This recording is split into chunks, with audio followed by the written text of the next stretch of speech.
السلام علیکم info facts کے معزز ناظرین، امید ہے سب خیریت سے ہوں گے۔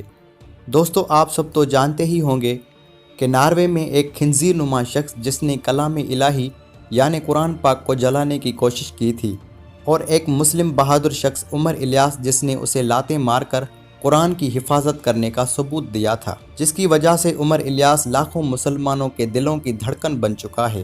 دوستو، جس شخص نے قرآن مجید کو جلانے کی کوشش کی تھی، ہمیں اس کے بارے میں یہ خبر ملی ہے کہ اس خنزیر نما شخص لارس تھورسن کے دونوں ہاتھ جل چکے ہیں۔ فوٹو میں آپ بخوبی دیکھ سکتے ہیں، اس کی ہمیں صرف فوٹو ہی ملی ہے۔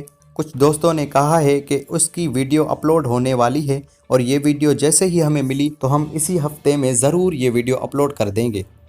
دوستو، اللہ پاک کی لاٹھی خاموش ہے مگر ہوتی بہت ہی شاندار ہے۔ جیسے فرعون جیسے بڑے بڑے خدا بلوانے والے بھی بسم ہو گئے اور قیامت تک کے لیے نشان عبرت بن گئے۔ اللہ جو چاہتا ہے کرتا ہے، اور جسے چاہے عزت دے، جسے چاہے ذلت دے۔ لہٰذا اللہ کا عذاب اس شخص پر ضرور آ گیا ہے، اور یہ شخص کبھی عافیت سے زندگی گزار نہیں سکتا، اور اس کا حق بھی یہی ہے۔ اللہ کے کلام کے منکر کی ایسی سزا ہی بہتر ہے تاکہ دوسروں کے لیے عبرت بن جائے اور دوسرے ایسی حرکت کرنے کے لیے سوچنے سے بھی ڈر جائے۔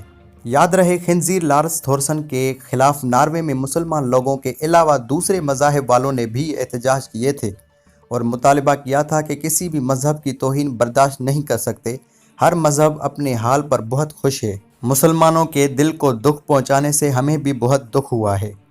دوستو، اللہ پاک ہم سب کو قرآن پڑھنے کی توفیق عطا فرمائے، اور ہم سب کو عمر الیاس جیسی بہادری نصیب عطا فرمائے تاکہ ہم گستاخوں کو سبق سکھا سکیں، اور پھر وہ کبھی مسلمانوں کے مقدسات کو کبھی آنکھ اٹھا کر نہ دیکھے۔